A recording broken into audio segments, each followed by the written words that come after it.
Wait, this is my.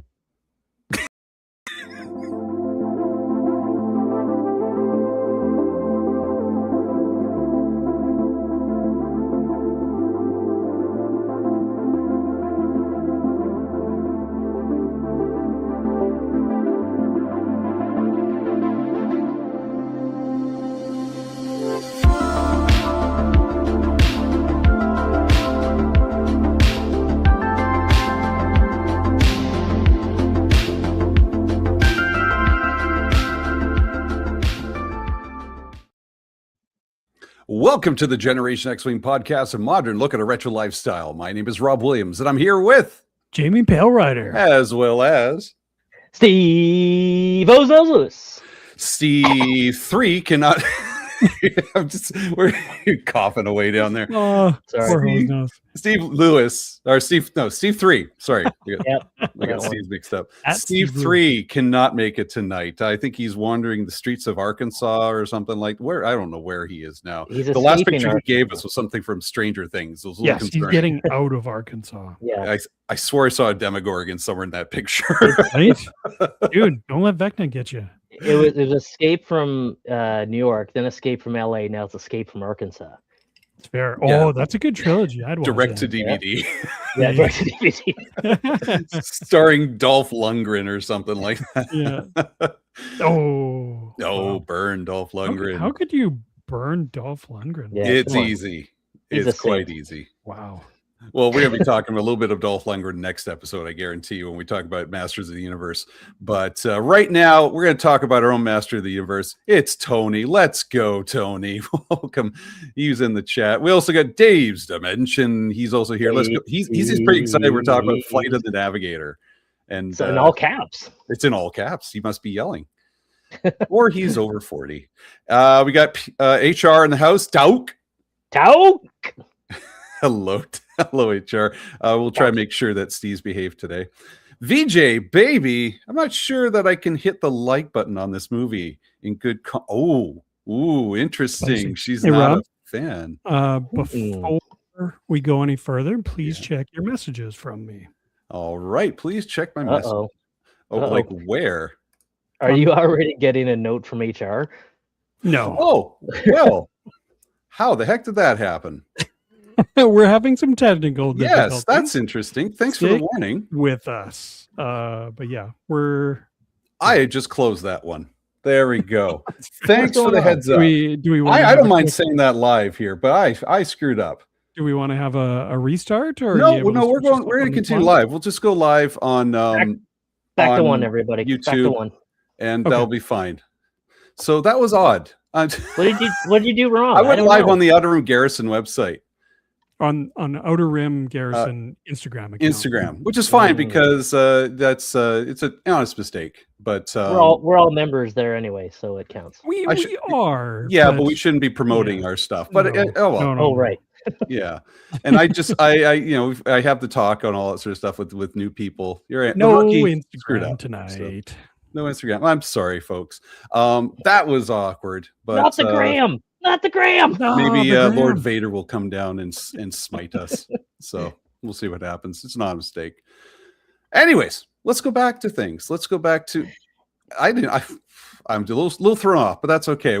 VJ, I can't be thrown off. Sure. VJ's here.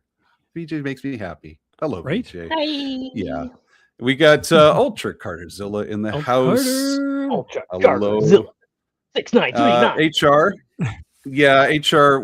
You're gonna need your hand in about half an hour. Oh yeah. Yeah, I'm gonna get a call from. Already had HR come down on you. I'm gonna That's have how to. you know it's a good start. Yeah. Our yeah. HR is going to talk to the 501st HR, and I'll let them battle it out. So appreciate that.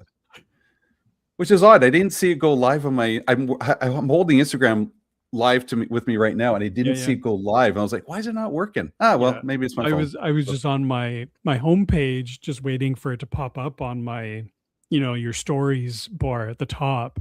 I'm like, what the hell? Outer Rim Garrison is live right now. Uh-oh. I can't tell you how. Yeah, well, you know that I've been having some difficulties with that account right now lately, so it's just Yeah, been yeah. it's been a nightmare, and I just think I put the cherry on top. So that's awesome. Huzzah! Archer, But speaking of cherry, Archer! hello Archer, welcome Archer, back. how's the stream tonight, man? He had a good stream. I was listening. He didn't like the fact I was not a fan of Rogue One, but I knew I had Jamie backing me up on this one. Yeah, I got you. Well, So you're both wrong. It's a great movie, and you're idiots. it's a good movie. It's Spoken like a true Rogue it's One fan and it's Star okay. Wars fan, actually. Oh, I'm so angry at anybody who doesn't like Yeah. what I like. If you don't like what I like, you're wrong and you're stupid. You're stupid. Let me register Star my Wars anger fans. on the internet immediately. Exactly. Yeah, I tuned into Archer for a little bit before dinner, and he was talking about He-Man, which we are going to get to later tonight. What?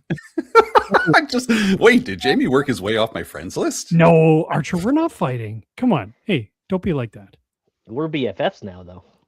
Oh, Hang on. Oh. I don't have a fight. I don't have a fight Yeah, soundtrack, so I'll just do this. right? Oh God. Can we use licensed music clips in our sound bites? Because I feel like you got to fire up the intro to like Eye of the Tiger or something like that. I was thinking like da da da da da da da da da da. Yeah. It's like Or like- Street Fighter or Or something. like the Star Trek fight music. Fight? Oh, yeah. Can we do that? I Well, might think be the four fight- soundboards now. Yep, I yep. Man, I think it the is fight would be truly pretty- the end times. equal to that music. I think it would match quite well. Yeah. So, but there you go. Let's get into things today. Oops, sorry, I just gotta hide that. Time to write an angry I post. love that. No, Archer, we will never not be friends. I will fight you. There we go. All right, so let's go into the movie of tonight. We thought bust out some Mortal Kombat. Uh-huh. That is a fantastic idea. Mortal Oh my God. Dun, dun, dun. I know the camera right now. I just busted in Terminator 2. Well, actually, that movie does kind of connect a little bit with what I was going to just say here. We chose, or I encouraged the other members of the Generation X-Men podcast to join me in picking a movie they have never seen before. I thought, new year, new you, and let's try watching a movie we've never seen before. Something still of the classic 80s and 90s. Now, those and I are BFFs.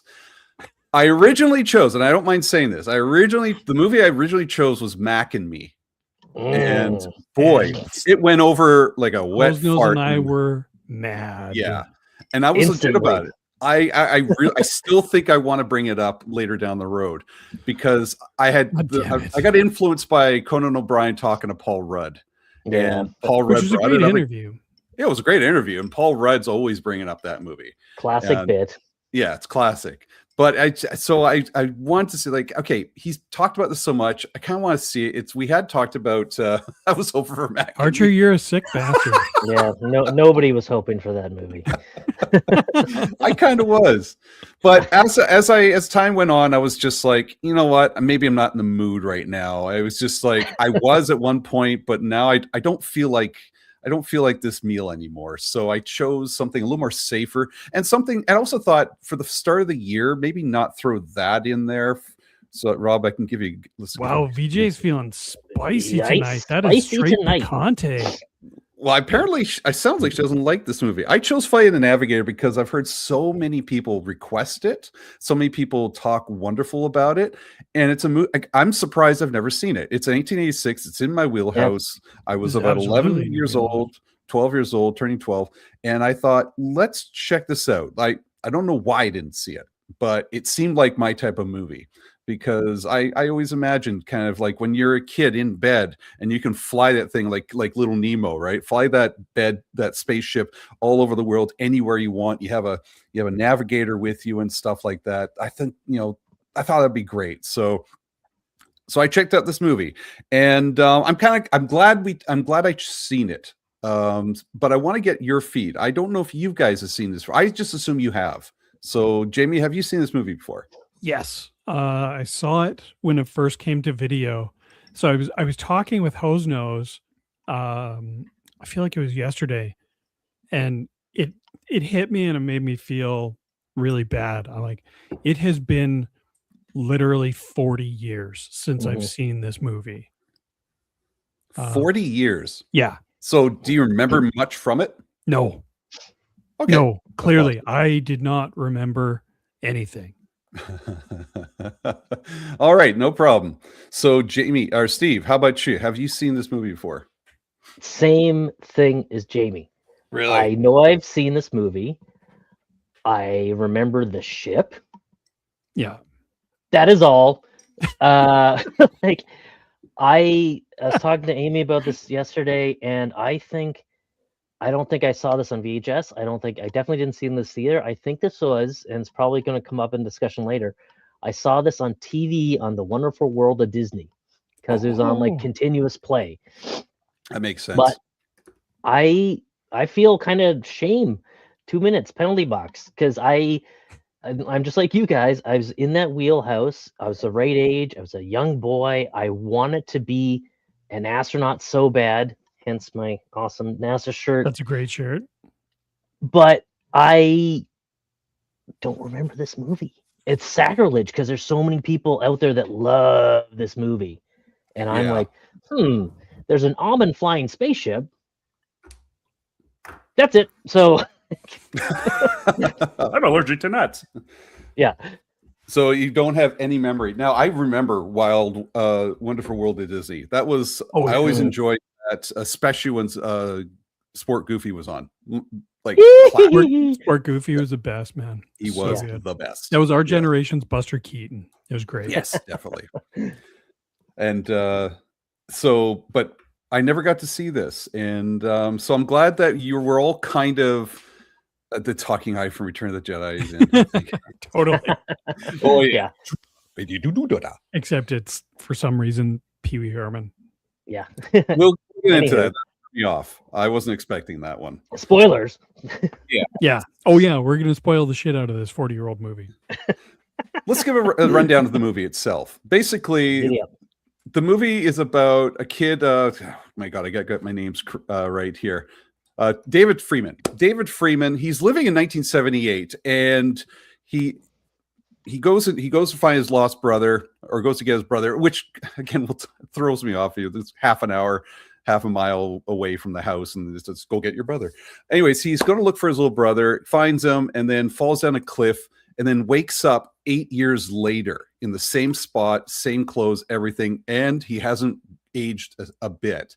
He's been missing for 8 years. He doesn't know that he has no idea he's been away for 8 years. Eventually, he finds his parents again, and scientists take him to investigate him and figure out what's happened. At the same time, they find a spaceship, and so the spaceship and the kid are connected. Kid gets into the spaceship and goes for a trip because they're mentally connected. He finds out that he is the navigator. The ship had downloaded all these maps into his brain, unbeknownst to David, and he decides, you know what, I will give you, they make a deal, says I'll give you the map, but I need to get home. And it's just a fantastic flight through the world of trying to get back home, trying to avoid the NASA and the feds or something like that. And then he has to come to the point where he realizes, do I stay here in the future, his future, or do I go back and past, which could risk his life?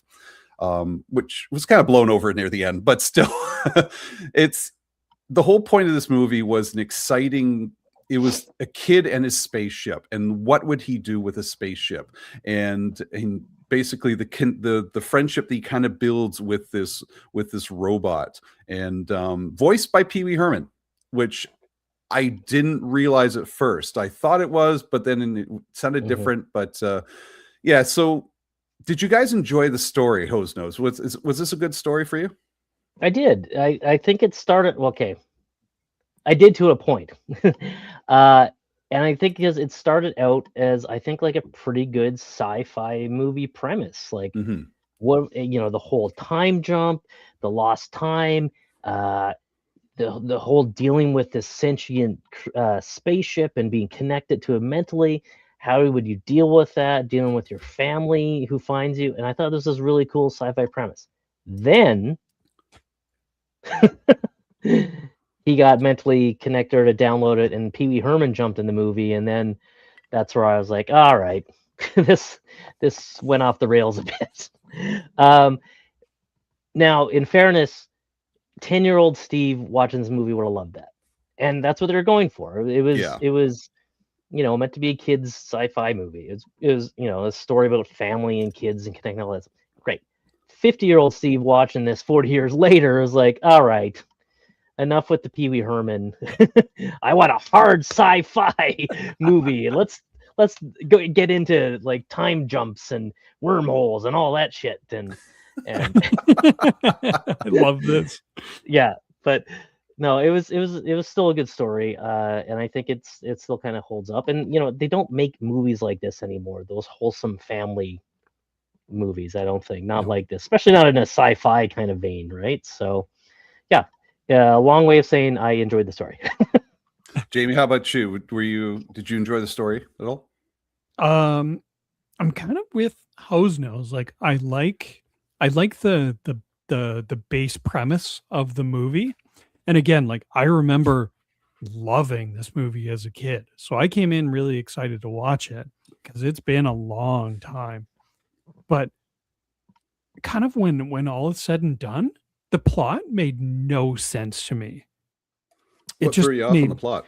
It just like, why, like, and this might be like, how do lightsabers work and all that, but I'm just like, why is he the navigator? Why does the spaceship need him? Why is he collecting alien animals? And why is he collecting alien animals and then going back in time? And like, why does he need this kid? So those aliens wouldn't be upset that they were gone for 8 years. Yeah. He was an accident. But like, I think yeah. Wasn't it because he ran into the high wire power cables? That's why he got screwed up and he needed to download into David. Wasn't that the whole thing?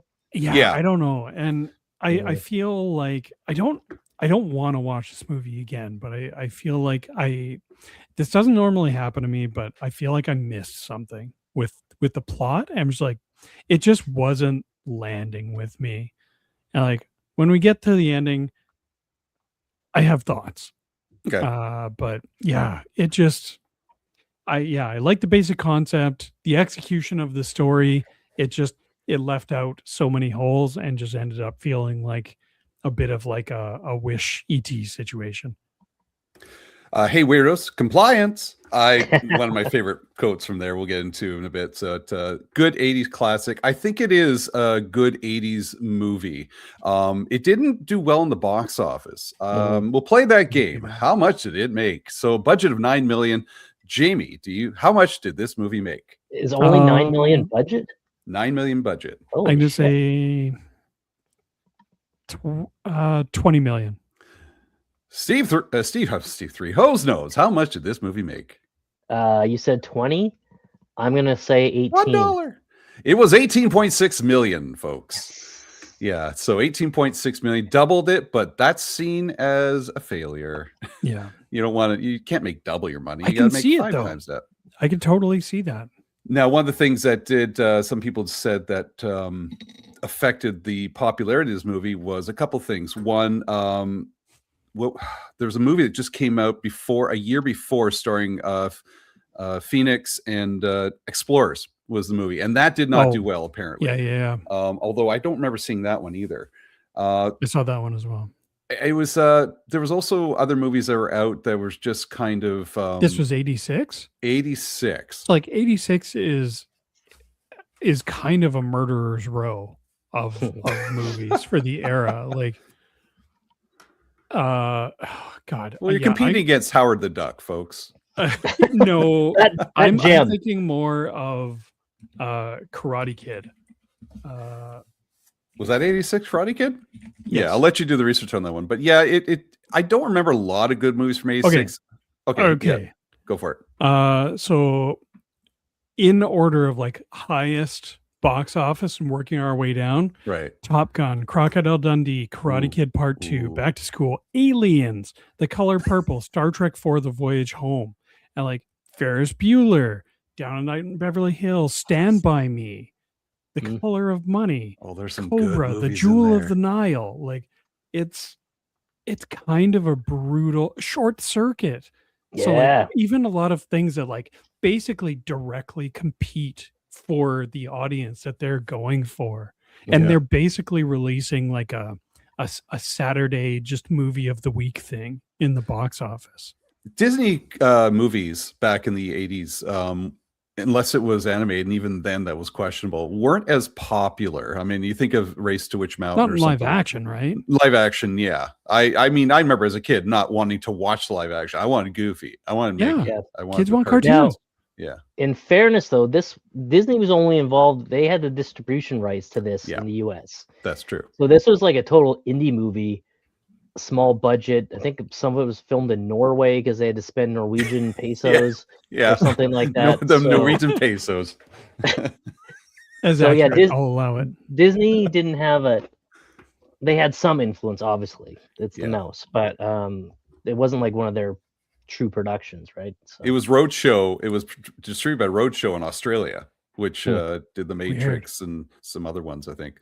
I recognize Roadshow immediately. So yeah, so it was, but they had the Disney name on it, and sometimes you think that would sell, but it didn't quite do it for a lot of people.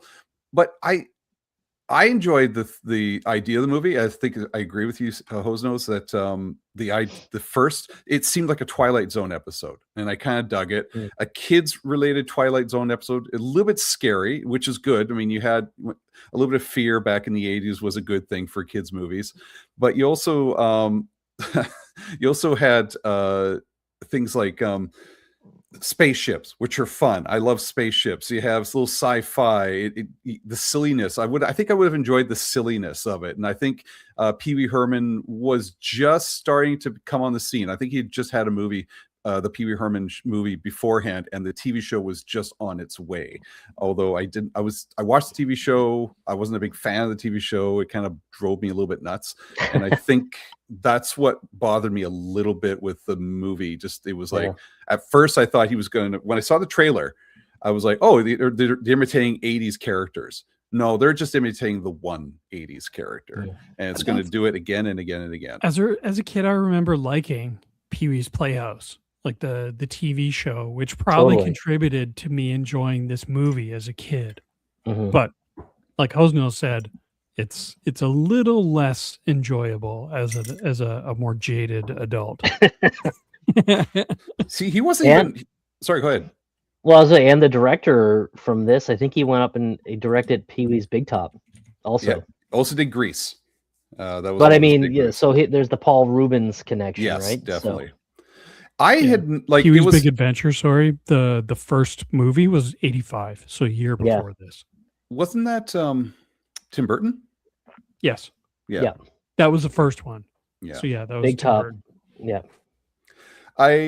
He wasn't even credited as Paul Rubens or Pee Wee Herman. No, I saw that. That was intentional. Paul something else, right? Paul Mall. Paul Mall. That's right. Yeah. It's funny because it rhymes. I don't know the reason for it. I don't know why he did that. Even if you put Paul Rubens in the credits, I don't think anybody would have like.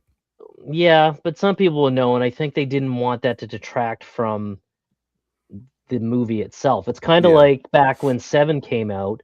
Kevin Spacey didn't put his name in the credits because as soon as you saw his name, you would know he was the killer, right? Totally. So it was that kind of thing. They didn't really want to sort of give away who the voice of the ship was.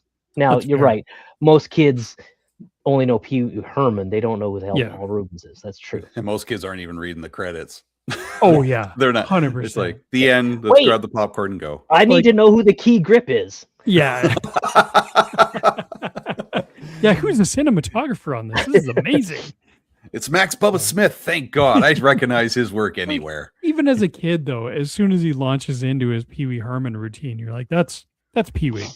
So I didn't know it was Pee Wee Herman at first. Like, there's no clues. I think they toned down his voice a bit originally. Obviously, he was playing it straight, right? Well, it's because it's when he downloads the maps to Michael or whatever, vice versa. Right. That's when he has that, and he like, oops, I accidentally uploaded some other stuff from your brain, including this zany voice. So that's where I got a little confused. Like, what voice did he upload? That doesn't sound like a 70s voice. That sounds like a wild 80s voice. Was he watching a lot of TV? Is that what was implied? And then he I picked assume that up. there it was just the main character was into Pee Wee Herman, and the ship pulled that from his brain and is like, here's a voice you're familiar with that I the got main from your brain. character's only been in the 80s for 2 days. Yeah, That's true. But I mean, besides that, it was an excuse to have Paul Rubin. And even when he was doing the voice, I still didn't think that was Paul Rubin. really? Because Really? it was toned down a bit at first. It was like, Well, yeah, like I'm Yeah. talking the not the behavior, I'm talking the octave was no, totally. lower. yeah, It was, it it was totally like was. modulated, right? There's an Yeah, effect on that's the when he voice. was like compliance, right? Yeah. It was all that, not compliance. Yeah. God, I need Yeah. more of that. Yeah. But so it was a little bit it was an octave lower, and I was like, it's someone doing a Pee Wee Herman impression. And then as it went on, I'm like, oh, that's just Pee Wee Herman, I guess. And especially when it was, hey, fatso, Yeah. it's just like, okay. That was pretty funny. Well, Yeah, and we'll get to that. I've totally, and again, having completely forgot about this movie, but I knew that Pee Wee did the voice when it started. I was like, oh, so he's just doing this robot thing. I completely did not know about the whole he switches character kind of thing 2/3 of the Mhm. way through. So I was like, oh, now I get why it's Paul Rubens doing this. right? Yeah, same here. Same here. Yeah, I enjoyed it. I love what do you guys think of the ship itself? I want to talk about the ship because it was do you CGI obviously, and what the copy I have obviously is the 80s. You don't want to hold it against it, but it still was pretty freaking sweet. And Hosenos, go for it. That ship is amazing. That is in like my top 3 sci-fi ships of all time, period. Oh, is it? Are the 3 right behind you on the screen? Well, maybe 2 of them. No, but like it's such a cool design. The almond shape to it, how it morphs and it gets elongated and it gets even more angular, and like just again, it's like the TIE Interceptor. It is pointy and sharp, and that thing looks like it's built to haul ass. Yes. Um, Agreed. Especially and when it then- changes shape. yeah, when it changes shape, that's like whoa, yeah. And then one of the favorite scenes for me was actually when it opens up for the first time, and it liquefies and it forms the stairs. I was like, holy shit, that's amazing. Yeah. Nobody had seen this, at this time, right? Steve 3 is gonna get mad. I did some research about this. These guys who did this the effects were like one of the first ones to figure out how to do the proper reflection mapping, or whatever the term is. These were guys like the pioneers of it. And I found it that these guys, like Jim Cameron, saw this and went, I can do this for T2 now. That this was like direct inspiration for the T1000, which is just cool.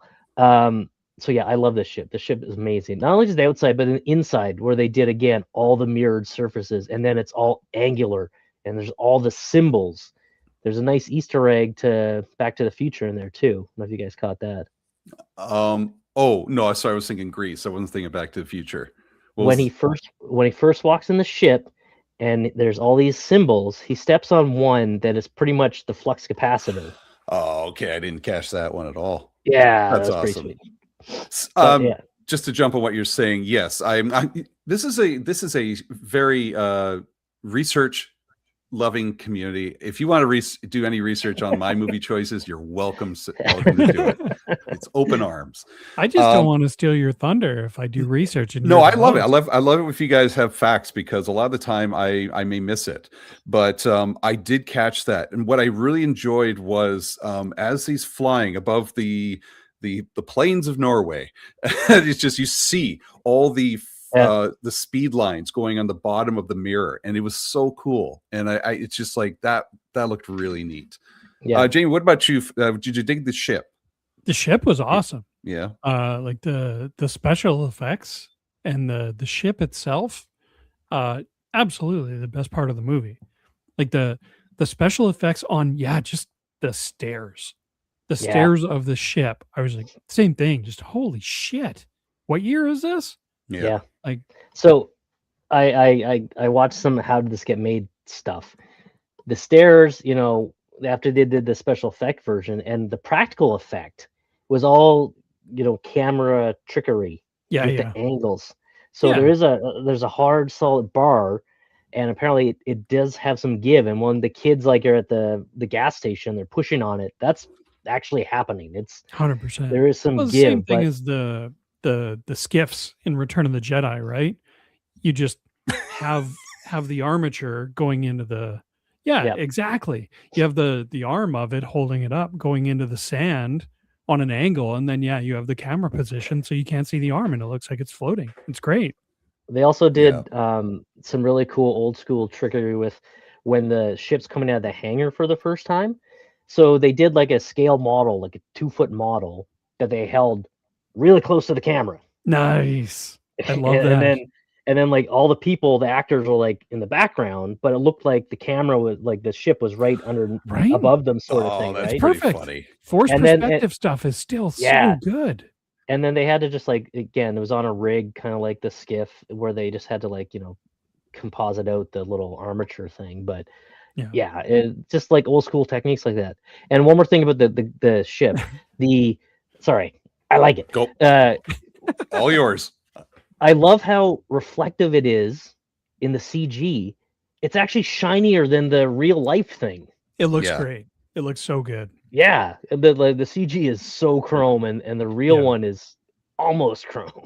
Yeah. Yeah, and that's exactly it. I feel like you can't get a physical model that shiny without a crazy amount of difficulty. Yeah. But like the CG, especially with like the real-time reflections on it, it looks great. And it makes it look so alien. Mhm. Just because there's nothing else in the world that looks like that. It looks awesome. I saw original sketches for the ship, and it was not as smooth. It was very cut out with kind of like our background now with the little almost like hexagons or lines and stuff. And they took that out of the outside, but put it on the inside. And that's where I dug the seat and how it comes from the ground. Yeah. I love the touch where it was too big for the kid, and he was like bouncing around. So, well, here, squish it in a bit, and now he's secure. And then I was trying to figure out like how is he going to fly it, and then he grabs those two things, those little discs on the side, and that is something me as a kid, again going back to my bed at night and just imagining going anywhere, and that's how I would steer the ship. It makes no sense, but it makes complete sense. But you just steer with the hands. Like it was intuitive, right? Yes, very so. Yeah. You're going left, you're going right. I was laughing though, where he's flying and then he's singing along to the Beach Boys. Yeah. And they show him he's got like 2 foot pedals. Yeah. I'm like, what do those do? Why is the ship just going straight? Would it be like up and down as he's hitting his foot to the beat? Yeah, he's just gas brake, gas brake, gas brake.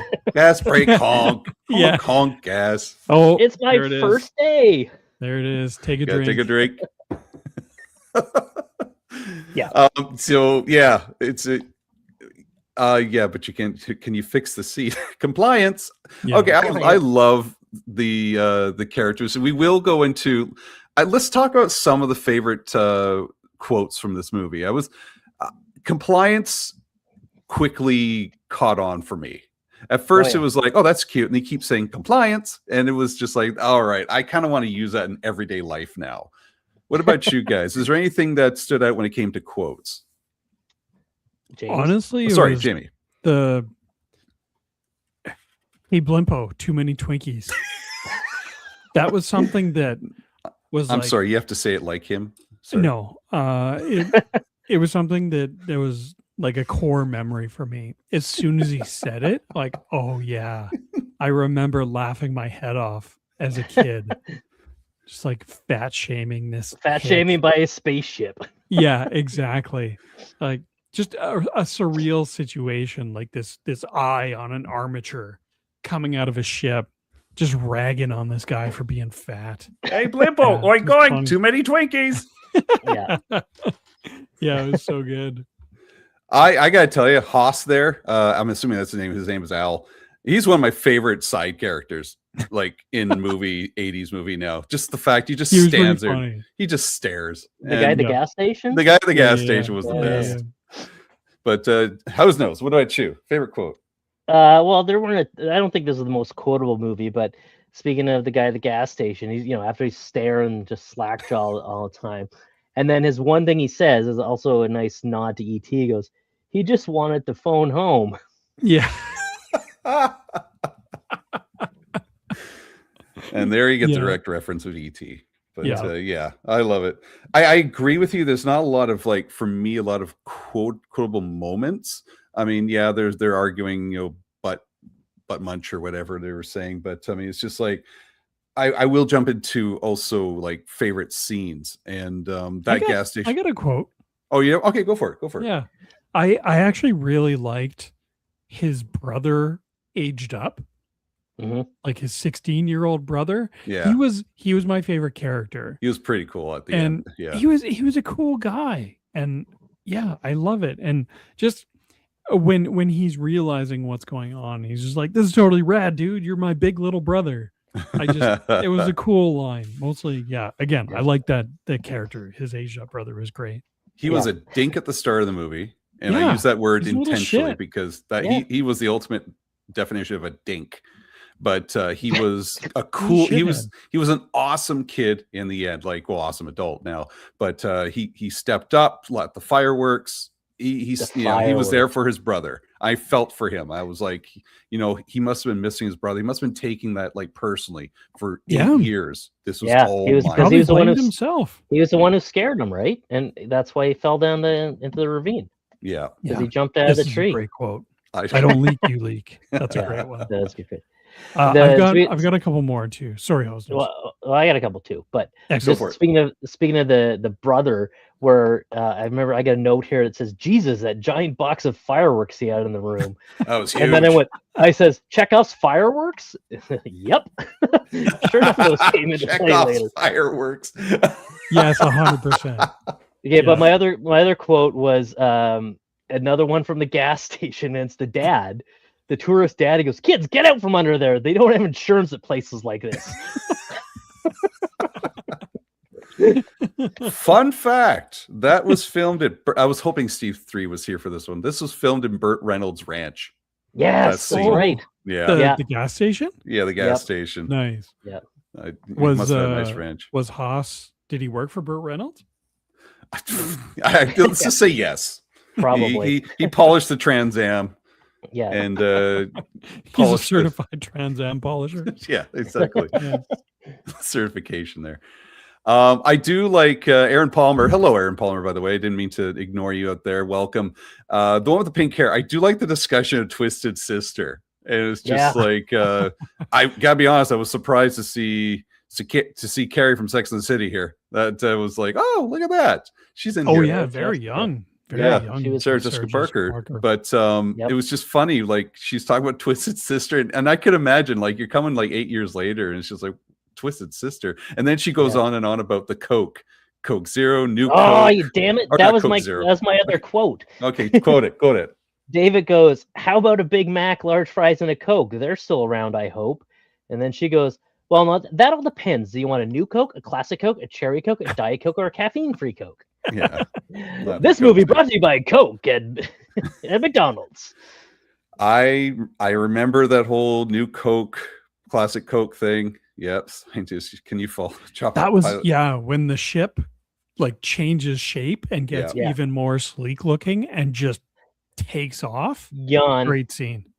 So good. Yeah. Yeah. Yeah, I remember the Cola Wars. I remember the new Coke thing, and I remember I don't remember much about the new Coke. I just remember people, I'm not going to say his name, but people advertising it, and remember going, oh, I like classic Coke now, just because I was told to. Commercials told me to like it. So, Jamie, another quote or moment. Yeah. It was, I don't remember the context for this, but they were talking about alien animals, and Max references a zigzag. He's like something about eating one. He's like, "You look like you're so hungry you could eat a zigzag." He's like, "What the hell is a zigzag?" He's like, "Oh, it's like a hippo but with feathers." Yeah. I forgot about that. That's good. Hosnos, any quotes or moments from the movie that you I don't have any more quotes. Let me go. I've got one more quote. Okay, then Jamie, go over one more quote. Just see you later, Navigator. Well, that's classic. I love that. I love it. I think we should end Yeah. the show that way. Yeah. But yeah, go ahead. Back to you, Jose. I don't know. I like the scene where David's strapped in at NASA, evil NASA. I love how they made a civilian space agency the bad guy.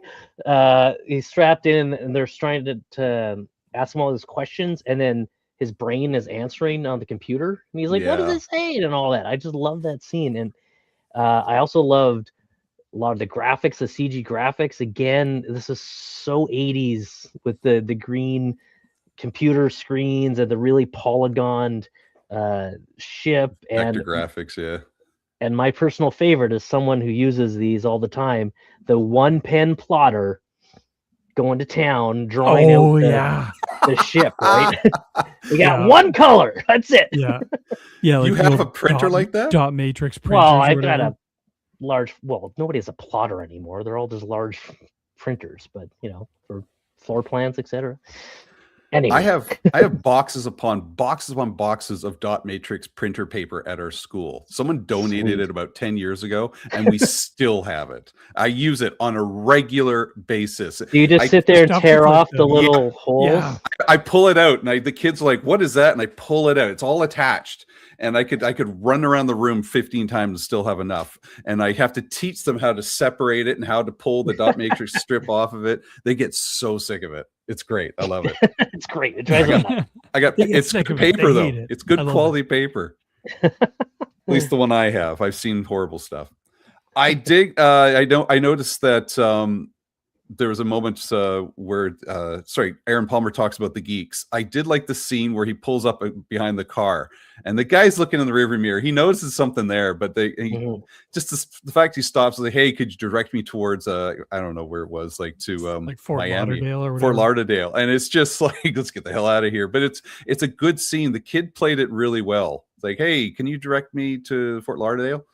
It's I think he did a good job. There was times I was just like, "Oh, this is 80s kids acting," but then there's times I was just really enjoying he seemed genuine, especially moments where he was scared in that house that he thought it was his. He kind of just for no good reason, I'm gonna call it an irrational dislike of that kid.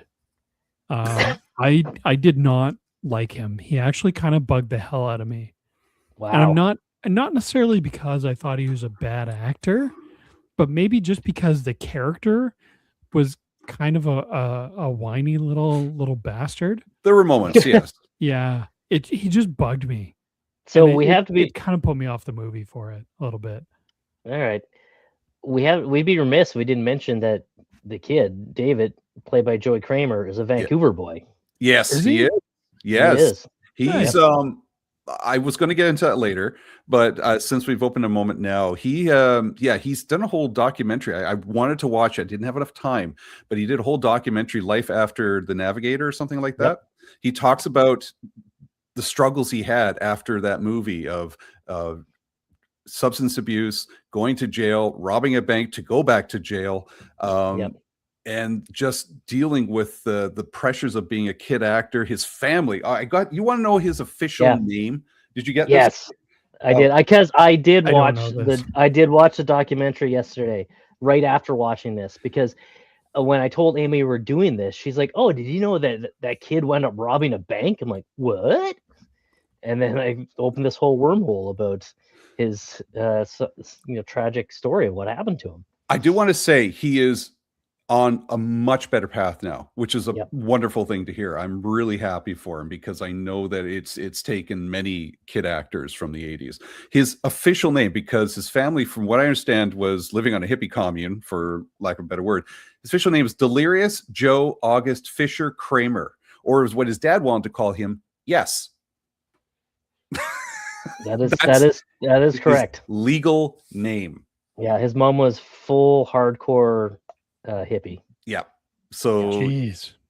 Yeah, there's some laws about naming your child, and I think everybody broke them all. So yes. So I watched the documentary. It was really well done. It was like half documentary and / half reunion, behind the scenes making of. Right. So if you people like this movie, I know in Canada you can stream it for free on Prime. If you got Amazon Prime, it's on there. Really well done. Really well done. It's such a tragic, sad, but like you said, Rob, a good story in the end. Yeah, and it's highly recommended. I'm so glad that he's doing better. Yeah, the character, but going back to the character, yes, I totally get it. Other people who went for this role was Chris O'Donnell and Joaquin Phoenix. Yeah. There was a whole bunch of people, and I think they were just two of the many people that ran for this role.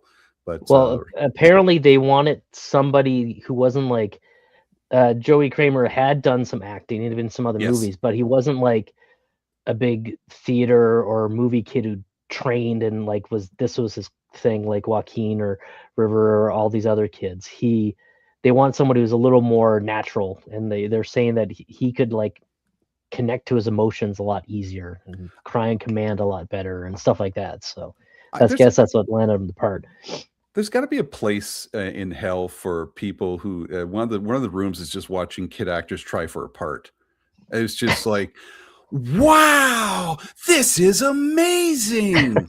I really I can just like, I would imagine that's got to be some level of torture. Into the child casting room for you. That would be my personal hell. Yeah, Jamie and I would be sitting next to each other on the couch watching all these kids. And they do show tunes, away, and they're just all over the place.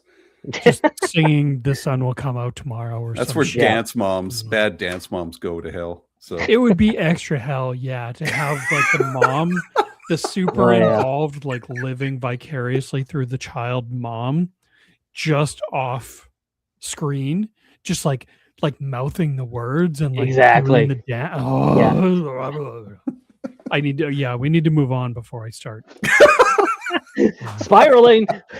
Jamie, scene, let's go back to a positive. Oh man. The opening scene is great. Oh my god, I loved it so much. The fake out with the flying saucer, and then it's just a dog frisbee catching competition. Yep. Oh my god, I loved it so much. Opening. I want to see like an hour movie of just slow-mo dogs jumping for a frisbee. It was awesome. So great. It was awesome. Yeah, I think that was one of my favorite parts of the movie as well.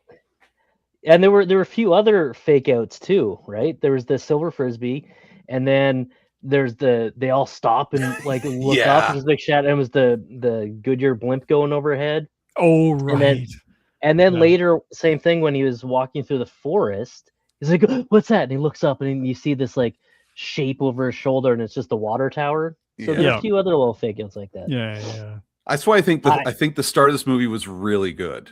I do want to talk about the dogs a little bit more. Sorry, I loved it so much because I was watching it and I was like, I miss my old dog Rocky, and Rocky would like she wouldn't jump for the ball, but she would run for a ball and then grab it and then do a somersault. She would tuck and roll every time.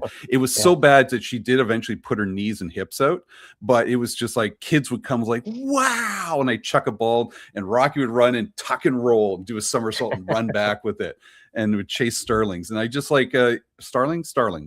That's not the bird, sorry. But it's just like watching these dogs, even if they miss it, I'm like, oh no, grab it. It's just oh god, I miss that. I honestly didn't know. Was there something in the movie that said what year we were in? Because I missed it. Because I totally missed it because I guess I was staring at the dogs. But it was just I can't remember. It's either they said like, oh, it was either we're going to the 1978 July 4th festival, or it was on the TV, or it might have been it was there. It was definitely there, because when I watched it, I was like, what the hell, 78? I thought this was an 86 because I forgot about the time jump. Yeah, I got thrown off because I wasn't paying attention. I just assumed, oh, it's the 80s, and they're sitting in the back of a station wagon like me and my brother used to, and they're dropped off about half a mile away. That Woody station wagon, like instant memory of sitting in the back of those things. No seatbelts, with the rear-facing seat that flipped up. Yeah, and I remember being in the back there with like siblings fighting in the back seat of that thing. Yeah, no air conditioning, right? Yeah. Brother gets out, and while he's driving away, there's David just leaning out the back with, again, like just calling him names. It's the good old 70s right there. I remember my dad had one, and my brother will remember this because he listens to the show. My brother will remember the box of crayons that was melted in the back seat. Well, it was in one of those plastic holder things, and it just melted in there. So here's a childhood memory for me of one of those station wagons. It was back in good old Newfoundland, and we'd blown a tire on the gravel road, and it was our friend's station where we pulled over, and the spare tire was inside in like a thing, and you'd take the cover off and you take the wheel out. I somehow fell into that. So you became the spare. Yeah, I had like my arms and my legs are both sticking up, and I was stuck in the spare tire wheel well. Oh my God! You are no longer hose nose. You are a spare tire. Spare tire. Yeah, I still get razzed about that to this day. All right, so hose nose. Was it your turn for any moments of the movie?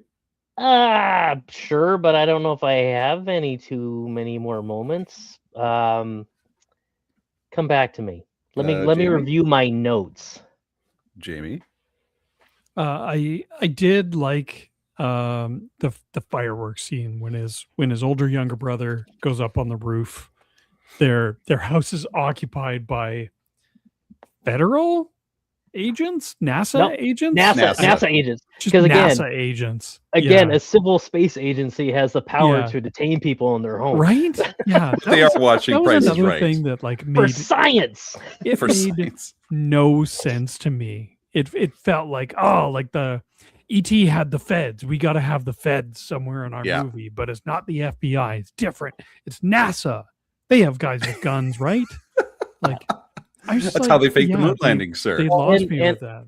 And again, it's like ET was the same thing, right? It was guys, space people, scientists busting through their house when they're big suits trying to get ET. Dudes with guns and suits.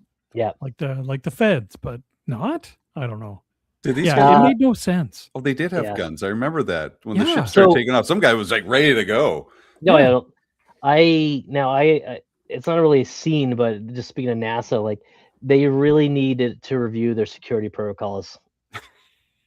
100%. Yeah, because they had a 21-year-old intern and a very obvious droid that a child could get in, just rolling around. I did like the Ralph. Robotic food cart. I forget. I didn't write down what it stood for, but it's RALF. Yeah, I'm sure somebody in the chat will let us know. Aaron Palmer already had it in there, like when David rode inside Ralph to the ship. Yeah. I did like how Sarah Jessica Parker talked to Ralph as "Come on, Ralph," a little grind like in her dog. voice. Yeah. I did. I dug that. But there was speaking of Sarah Jessica Parker, I believe there was a deleted scene or a scene they were thinking of where when finally David goes back in time, back to his normal place, runs into her because she would have been the same age as him and starts to build a connection with her because now they're the same age. I did find it creepy that she said, "Oh, you're kind of cute, dude." What are you doing here? Yeah. But now I could see it in reverse, but NASA could extract thoughts from his brain, but they had no security protocols, alarms, cameras, etc. on the actual ship. Yeah. Well, that's not entirely true. When they realized he had broken out, the guy like opened up his red binder and he's reading all the protocols that they had to do just after the fact. Like they were totally unprepared. But then it's just guys with M16s and shit. Yeah. They were playing cards and I got you again.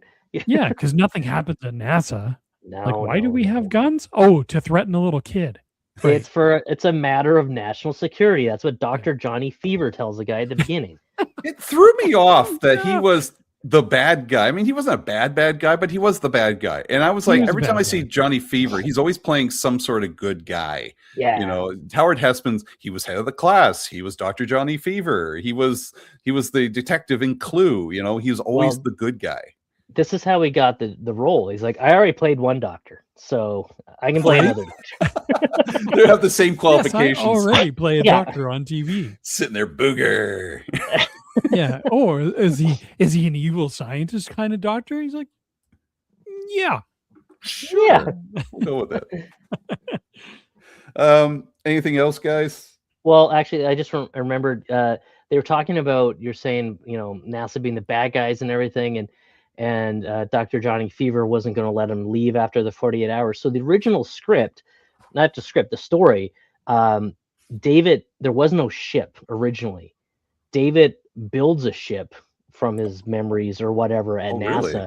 And then I think David realized they're never going to let me leave.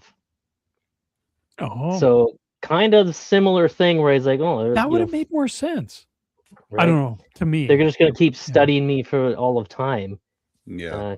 So anyway, and that's the whole decision of going back in time. It that was a tough decision one. made zero sense to me. Okay, explain that. I'm so out of place in this topsy-turvy world of 8 years in the future. Like, really? It just felt like he was was that his reason? unnecessarily lost in this world. It's like he traveled 200 years into the future. It was so overblown to me that it made zero sense. But it's he did 8 years. He did also mention that he was going to be. It's kind of what Hosno says. They're never going to let me go. I'm going to be a science experiment for the rest of my life. Yes, that makes more sense. Yeah. Not just, I feel like I don't belong here with my family who is 8 years older than when I remember. Like 8 years is nothing. Yeah, but I kind of disagree with you a bit here. I actually kind of like that to the point, because he's like, the ship says something like, "Oh, but that's your family," and he goes, "Yeah, but that's not my home." Mm-hmm. Right? Like, I'll never feel at home with these people. They're older, they're weird looking, we're in a different house, our dog's probably dead. I don't know. I think the dog was alive. No, the dog was. He taught the dog to play catch. That's frisbee. Right. He eventually did. But so I like that to a point. What I didn't like about that is I don't think any 12-year-old in reality would say that. No. I think if a 12-year-old had gone missing or whatever, they're scared shitless. You saw how scared David was. He's crying all the time. He just wanted to go home to his parents. Yeah. He found his parents, and his brother wasn't a prick anymore. Like, this so is I don't great. I don't think a kid in reality would make that decision, especially knowing, and the ship says it multiple times, you could get vaporized. You could die. Yes. Like, I don't know how guarantee that you will live through this. Yeah. I don't know how many 12-year-olds will be like, I am really to sacrifice my life. I've had a good run. Right. So that's where it kind of threw me. I think it was a little too grown up of a decision for a 12-year-old to make. Yes, totally. I agree with you on that, because they also said early in the movie, I had this written down, some kid, he said, "I don't know what I want in life." I go, "You're 12." I teach 12-year-olds. They want just immediate sensation. I know it's the 80s, dialogue a little of different. Fucking 40-year-old man. It's written by an adult, obviously. Yeah. Hey, 12. I want to be at NASA. I was going to be a spaceman. Yeah. I knew what I wanted to be. Turns out I was going to design museums for a living instead. Right? Who knew? But were you wildly conflicted about your lot in life at the tender age of 12? And no, was I ever? No. At 12, this kid had a spaceship that was able to take him anywhere he wanted to go. Yeah. And all he wanted was to be with 8 years in the past. Yeah. Did you notice in that scene where he decides to go back that he had funny hair? No. No. Was that was it a reshoot or something? I did notice it. The Norwegian kid? I thought that hair is a lot poofier. And then when I watched the documentary, they did mention that they had to go do a bunch of reshoots, but he had already dyed his hair blonde or something right after the movie, so they had to put a wig on him. So there's this one scene where it's flat hair and then whoop, a little bit of a fro thing going on. Because they did have a Norwegian kid as a stand-in for certain scenes as well. Yeah, where he's from behind and he's sliding back and forth. That's some little Norwegian kid. There was also a moment a where stunt double. Yeah. Yeah. also a moment he had a fat lip in a few of the scenes because him and the girl who he had a crush on were off camera were just playing on a skateboard, and she got the skateboard into his mouth and he had a fat lip or something like that. I didn't even notice it until someone pointed it out. Yeah. But okay, did you guys notice the toys on the bed, which eventually were moved to the toys underneath the TV in the next scene? But there was toys on the bed when he arrived at NASA. Why do I keep saying You NASA? say NASA? It's like NASA. Data. NASA. I'm gonna Nobody eat a says taco. NASA. I know nobody says NASA. I don't know why I keep saying NASA. I'm the only one that says it for some reason. Yeah. That's weird. Toys Stop on trying to bed, make fetch NASA happen. at NASA. There was a Transformer. I didn't see what it was, but I saw did. the logo. What was it? It was shrapnel. I Shrapnel. thought it was bombshell at first, but I looked like, no, that's shrapnel. And there's a G.I. Joe hovercraft, something like that, I think, in there. And some other lame toys. He was very excited for his really shiny, like rayon NASA hat. NASA? He was very happy to get that. Yes. Which also, I think, here's a cosplay opportunity. Are you listening, Steve 3? Grown up David wearing that same outfit. So you get the shiny NASA hat, the striped polo shirt, the tight jeans, and a little backpack, and just walk around a con. But it's got to be kid size. Kid size. So he's showing some little waist there. I would do that, but I'm pretty sure I'd be escorted out.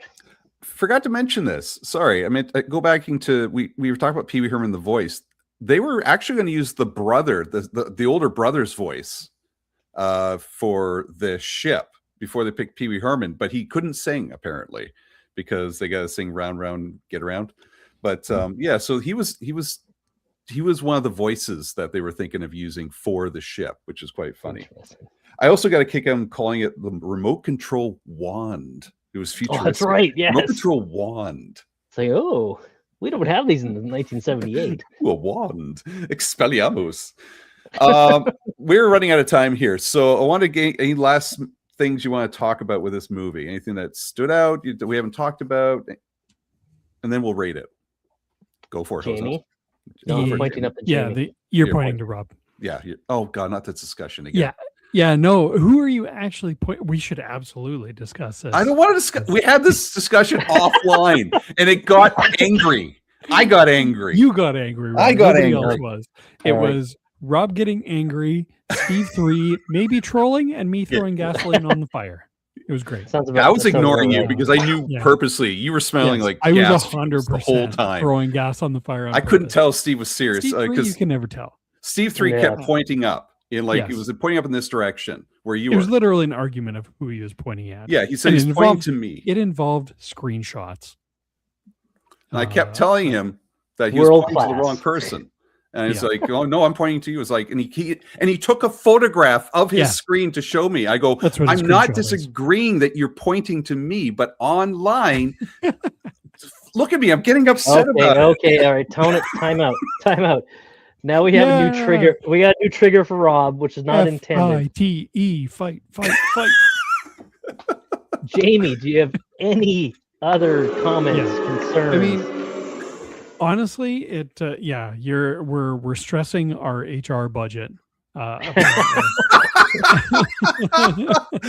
don't get paid enough for this. Yeah, she's probably tuned out, like playing cards like the guards in the movie. But then she hears voice volume raising. She's like, "Oh, this sounds like a job for HR." Pulls out the red binder. Yeah, the red binder. Okay, what's the procedure for Rob getting too angry again about screenshots and who's pointing? We're in uncharted territories, folks. Yeah. No, I just the concept of the story was great, but the story execution itself fell super flat for me, and I hated the ending. That's a good point. All right, cool. That is fair. So, what would you rate? Let's rate it then. What would you rate it? I got some other comments. Hold on. Who's knows first? Yeah, red binder. I would say David, if he survived going back in time and not getting vaporized, that kid would have some serious trauma, PTSD. Can you imagine that?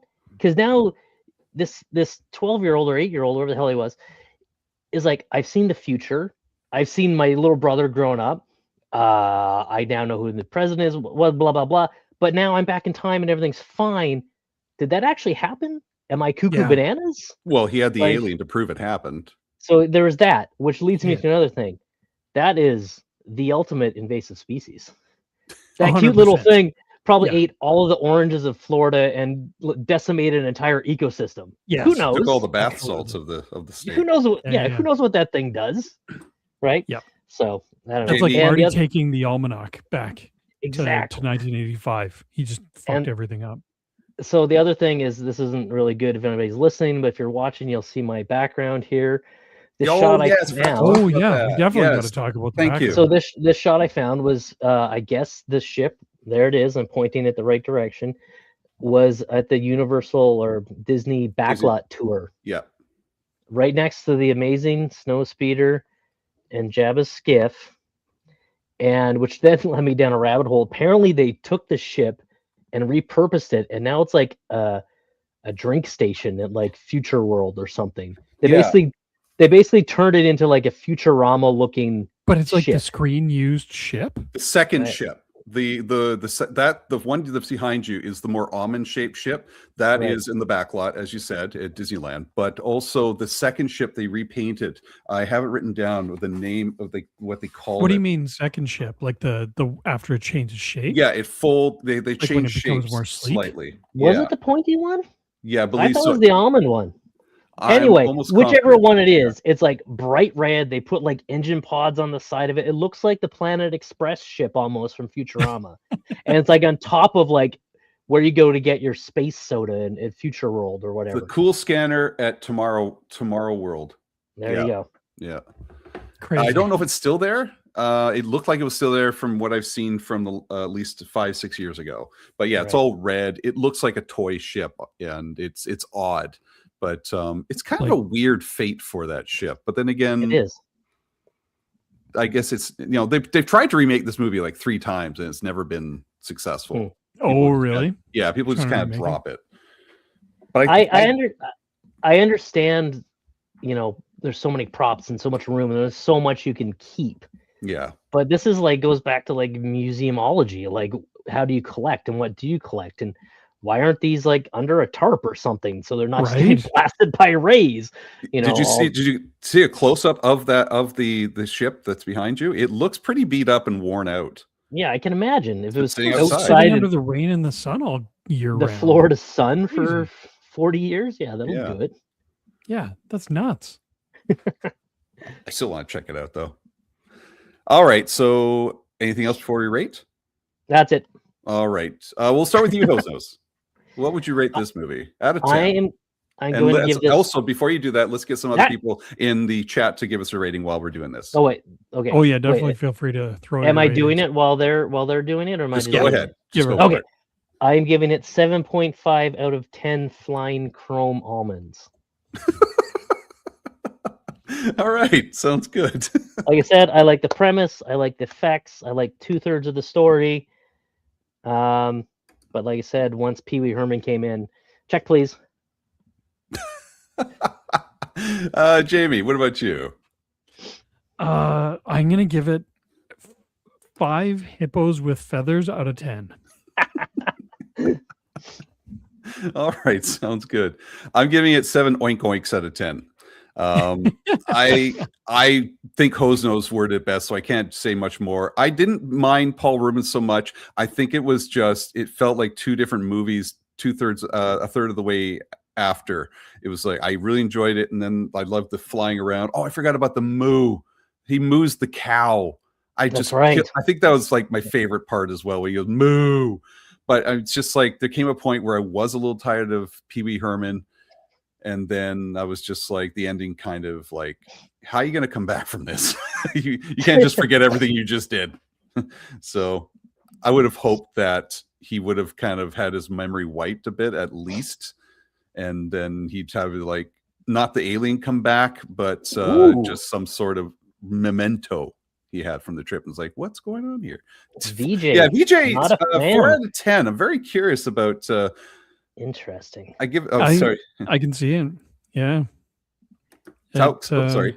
Taux says I'll give it a I didn't watch it out of 10. Well, thanks. I didn't want to watch it. Didn't wanna want. Did to she watch it? out of 10. No. Oh, okay. Amy didn't want to watch it either. Yeah, that's Did fair. she watch it? Nope. Yeah, has she Because- seen it because- like back in the day, like as a kid or anything? She had, and her memory of it was Sarah Jessica Parker. She thought like she had a much bigger role in this movie than she did, Oh, and she didn't want to watch Fair. it because she remembered it as being sad, and she doesn't care for sad movies. So she's like, nope. Okay. she doesn't care for sad movies? David Lynch doesn't make sad movies, apparently. He makes weird movies that don't make any Yes, he sense. does. Yeah. Weird, Yeah. not sad. Is it sad? I don't know. Is it happy? I don't know. Yeah, it's too weird to tell. It's too I weird. I would say this is a good definition of an 80s movie. I know Tony just says here he didn't remember it enough. Yeah, I I didn't think remember It's anything worth either. going back to check out. I enjoyed it. I can see myself not enjoying it more, but there's something about the idea of it still stuck with me of traveling around the world in a spaceship that you just got and going anywhere, 20 miles up, 20 miles east at in the speed of light sort of thing. And it's just like there's something cool about that. I wish I hate to say this, but maybe revisit this idea. Here's a question. I know Yeah. it's late in the game, but do you think this movie would be so beloved by so many if that was a different ship? If that wasn't such a cool looking ship? The special effects and everything to do with the ship did a lot of heavy lifting in I this see what you show. mean. Just like even just like the seamless nature of it, and then the stairs coming down and the way it opened Yeah. up was so impressive. Yeah, it did a ton. That's basically like the whole reason I didn't give it like a 2 or a 3. I Well, can see we what didn't you're get to saying. it. Yeah. We didn't get to it, but my favorite character in the movie was the ship. Not Max, but the ship. Well, mine was Al totally and fair. the dogs jumping for frisbees. Yeah, to me So, it was David's brother, his grown up brother. yeah, Right. not the little kid, not the little. Nah, dink. little kid was a prick. Did any it was a dink, remember? Yeah. Did anybody else in the chat have any ratings? Yeah, we had VJ said 4. A couple Yeah. people who haven't seen it. Ship was the best part. Yeah, It didn't look like people in the chat who had seen it particularly enjoyed it. Wow. I'm a bit surprised by that because I Oh, knew that there's a big following and cult love for this There movie is. for Yeah, a lot of definitely. people. I remember liking it more as a kid. Rob, how about you for you having never seen this and watching it for the first time? Like I know you rated it, but like how did it feel to you? Like did you like it? I put aside the fact no nostalgia goggles. I put aside the fact it was an 80s movie and there's going to be some things like weird, stupid puppets in a wall sort of thing, which that part I did not like. I hate Like the puppetry. weird animal that ate his hat. Yeah, Fuck you, Jim Henson. Were they Jim Henson puppets? I don't know, They were probably. not. They were not. No, they they weren't. didn't look like Jim Henson puppets. But it's just like I putting aside the 80s, like the graphics and stuff, I did really I felt nostalgia because this was an 80s style movie, and it did bring me back a bit to my childhood and what I would want as a kid at that time. I think I was his age. That was my age when this movie came out. For some reason I didn't watch it though. Hey, weirdos say we don't mind the movie. It's an 80s movie. You're going to expect to see stuff that is weird now. Yes, totally. Yeah, And so I went in with those glasses. I actually, when I first watched this, I thought I was going to be bored, and I wasn't. I actually sat there. You know that there's some people grade themselves on how many times they look down at their phone when watching a movie. I found myself not looking down at my phone a lot, except I didn't near somewhere late in the my middle. phone goes in my pocket permanently when I'm watching a movie. It does not come out. Oh, I don't, But, because I'm that type of guy who's like, well, what movie was he in earlier? What movie was he in earlier? We do Save it that till the too. end, man. We do that too. Yeah. Because I know Amy and I are like, well, I'm the worst. I'm like, it's that guy. And then Amy goes, oh, that's so and so. I'm like, oh, okay. But I'm like, it's that guy. It's that guy. Yeah. But Rob, you triggered something. You said the puppets. Fun fact, the guy who puppeted the little cute creature and did the voice for it. Yeah. Same guy who did Johnny Five. Oh, really? Oh, nice. Yep. Same dude. Yeah, so it's like here we said, not looking at your phone means you enjoyed watching it. I let's believe that. Let's Yeah. tap the brakes because I I force myself whenever I'm watching a movie to just the phone goes away, regardless of whether I'm enjoying it or not. I at Well, least want to like make sure that my full focus is on the movie. you But heard I it think first. if you Jamie choose is to do better that- than us. You heard it here. Jamie's better than the rest of us. I just 'cause he doesn't look at his I phone. hate myself if I'm looking at my phone while something is on the TV. So I much just- self-loathing. I hate it, man. I 'Cause bet it's you just- wanted to look at your phone when we were watching It's Ghostbusters just doom scrolling. 2016. Like, yeah, no, I just wanted to be elsewhere, just anywhere, doing anything else.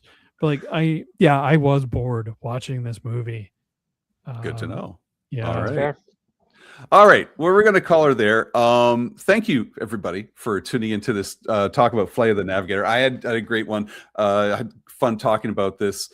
Whose turn is it next? Whose turn is it? I think it is it Steve Three's possibly? It's not me. I Yeah, think you it's just went, right? I think it's Steve Three. No. I think it's Jamie because Oh shit! yeah, I think it's you. Yeah, I'm going to Dun, say dun, Jamie. dun. Definitely Jamie. Yes, it is Jamie. Sorry, I'm looking at it properly because we had a So little wait. bit of hiccup earlier. Yeah. So what's the official order again? It's So- you, Jamie, Well, Freed, so and me. me, Jamie, Steve Three, you, because you Right, just okay. had the Burbs, and ours is That's right. yeah, and so mine was the Navigator. So now it's Jamie's turn because his Okay. last one was The Crow. So a movie you've never seen before. So I'm looking at my list right now, Yeah, and there's literally only one movie on my entire list that I Mac have and Me? not Oh. seen. Mac and Me. Shit. No, No. No. I at least want to like HR. give it a chance that it's going to be an enjoyable watch. So absolutely not Mac and Me. You know, Paul Rudd like tortures Conan O'Brien With with the red binder. clip from Mac and Me, right? Yeah, we said that at the beginning. torture to him. Yeah. Yeah. Yeah. It's not a funny like, oh, haha. It's like, you bastard, stop showing me this garbage. Yeah. Anyway, what's your pick, Jamie? So I have actually never seen Airplane. Oh shit! So we're I'm so watching excited. Airplane. I've never seen it. How? Yeah. This is going to be a unique watch. Yeah. We're interesting. Unique New York. Unique New York. Wow, Airplane. This Yeah, is good. I that's think sweet. this is on my Okay. list. I have probably 20 movies on my list of like just to pull from for a movie Mhm, pick, and it's literally the only one on the list that I've never seen. I'm very curious Well- to see why. Okay, this is going to be a great talk. I'm going to love this one. So we're doing that in 2 weeks, are we? I love all the outrage. I said I've never seen Airplane, in the chat just goes. Just blows What? up. Airplane, you Yeah. jive turkey. Yeah, we're gonna. Yeah. There's gonna be some attention to detail we're gonna have when we have these discussions because it is a movie of its time.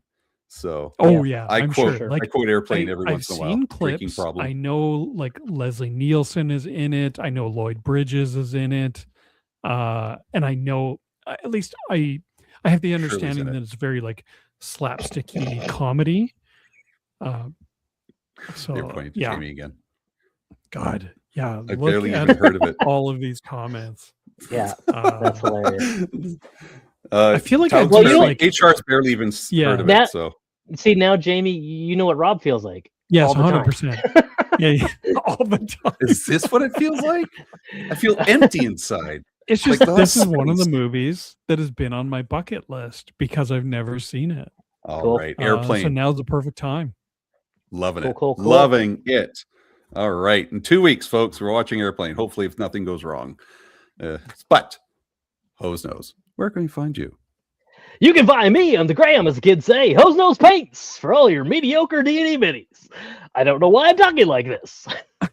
too many cold meds, I think. You're just going out with a bang. That was Yeah. amazing. Yeah, I don't know what happened there. Also, you can. Yeah, I'm sorry. I wasn't kidding about the cold meds. I Cold was meds and other not meds. mentally or emotionally prepared for that outburst. Bourbon Cold is not meds a and cold other med, sir. meds probably don't mix. It's got the original recipe Also- of Coca-Cola. But now, Cocaine. Yeah. Oh, Now, now HR's going to come down on us. yeah.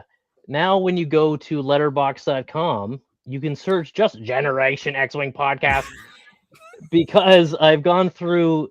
Rob gave me the keys to the Letterbox account. I've gone through. I've purged it. I've made it just the Generation X-Wing podcast. I've gone through all of our list. I've rebuilt it. I've included all of our individual scores. If you go into the notes, you can see what all four of us or three of us, whoever rated each movie. I've then averaged it out, and because Nice. Letterboxd only does a 5-star rating, I've divided all of our scores by 2 to get the Letterboxd sense. equivalent. Yeah. So, for example, tonight's movie came to a 6.5 average out of the three of us. So I divided by 2, get a 3.25. I round down to the nearest star or half star. So this gets a 3 out of 5 stars on the Letterboxd. That makes sense. I would just like to say, Tony, I am The concerned. math of this. Yeah, I'm concerned, Tony. We might need to have a talk, a little intervention perhaps. right? I Uh, also like radio. I'm here for the radio announcer, Steve. Steve. That was amazing. That was wonderful. Applause. I need to HR's go impressed. take a nap now. Yeah. Before you do that, It's Jamie, done. where can he find you? You can find me right here on the Generation X-Wing podcast YouTube channel. So we will be back here next Tuesday. Hosnose and I will be here doing some Tuesday. unboxing, maybe a little bit of our TV updates, maybe some Venkman paint updates. Oh, look at that. So yeah, we're going to be back talking Ghostbusters unboxing and whatnot. It will be my last scheduled Ghostbusters unboxing for a little bit because I'm out of stuff. That just means you need to buy more stuff. More stuff. Yeah. Buy more So stuff. I have more stuff like on the way or pre-ordered or whatever, but we're definitely in those off weeks going to keep things going. So we'll be it'll be Hosnose and I talking about doing deep dives on Ghostbusters props and costume type things. It's going to be great. And then I got an idea too. When we run out of that, we'll just do a table read of Ghostbusters. Excellent. I love that. Yeah. Pete Venkman as Pee Wee Herman. Or sorry, vice versa. But yeah, so we're definitely going to keep the Ghostbusters content. You slimed me. Also, next week, Wednesday, I will be a guest on Tony's live stream on the North Ontario Ghostbusters. What? For the inaugural live stream. So I will be guesting on his channel. So everybody follow the North Ontario Ghostbusters. I will be there Wednesday, same bat time, same bat channel. Not channel, but yeah, 7:15 Pacific Standard Time.